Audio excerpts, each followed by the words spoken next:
19টি vote কেন্দ্রে একটি ভোটও পড়েনি। 50 কেন্দ্রে ভোট পড়েছিল 2 থেকে 3টি করে। গত সংসদ নির্বাচনে এমনই পরিস্থিতি ছিল পার্বত্য জেলা খাগড়াছড়িতে। এ জেলায় গেল সরকারের আমলে রাজনৈতিকভাবে চাপে ছিলেন বিএনপির নেতাকর্মীরা।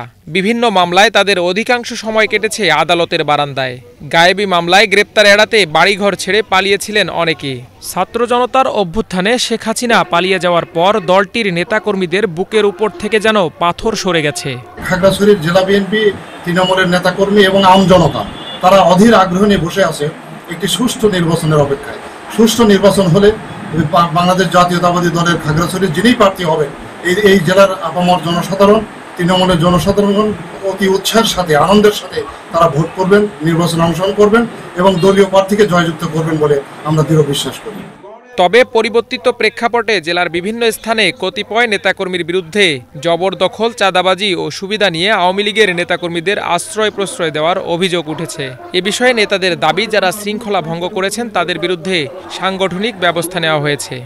একটা পক্ষ এখানে কিছু সন্ত্রাসী কর্মকাণ্ড করেছে, তার মধ্যে আমাদেরও 2-1 নেতাকর্মী যারা নির্যাতিত হয়েছে গত 18 বছর, এবং যাদের উপর নির্যাতন করেছে হামলা মামলা দিয়ে, তারা 2-1 কিছু বিশৃঙ্খলা সৃষ্টি করেছিল, তাদেরকে আমরা আমাদের আয়ত্তে না আনতে পেরে আমরা বহিষ্কার করেছি, দল থেকে বহিষ্কার করেছি।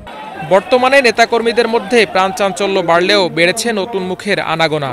যারা এতদিন দলের সাথে সম্পর্ক রাখেননি তারাও এখন সুর পাল্টিয়ে দলীয় কর্মকাণ্ডে সক্রিয় হচ্ছেন। ফলে ভবিষ্যৎ মূল্যায়ন নিয়ে শঙ্কিত তৃণমূলের নেতাকর্মীরা। আমরা বিএনপির যারা তৃণমূল নেতাকর্মী আছে তারা হামলা মামলা নির্যাতন নিপীড়নের মাধ্যমে দিন কাটিয়েছে, ব্যবসা বাণিজ্য করতে পারি নাই। কিন্তু গত 5 তারিখের পর শেখ হাসিনা যখন পালিয়ে যাওয়ার পরে এখন আর বিএনপির অভাব নাই, প্রচুর বিএনপি বেড়ে গেছে। নতুন নতুন মুখ কর্মকাণ্ডে আসার জন্য পায়তারা করছে। যাদেরকে গত 15 বছর দেখি নাই, তারা বর্তমানে বিভিন্ন মিছিল মিটিংয়ে অংশগ্রহণ করছে। যারা আওয়ামী লীগ করছে বা যারা এই আমাদের দলের লোকজনের ক্ষতি করছে, তারা যাতে দলে ইন করতে না পারে। তবে তৃণমূলের নেতাকর্মীদের আশ্বস্ত করে জেলা সভাপতি বলছেন, ত্যাগীদের অবশ্যই মূল্যায়ন করা হবে।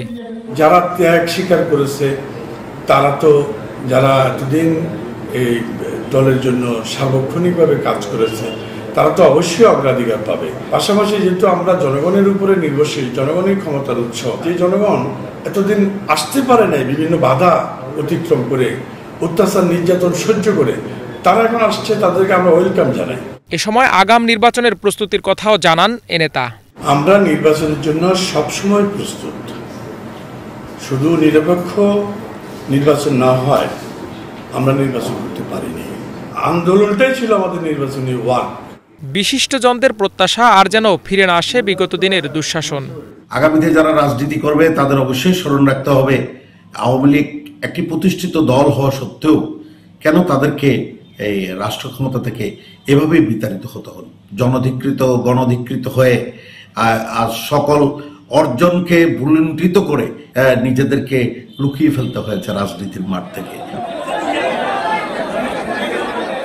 Bangla vision news desk.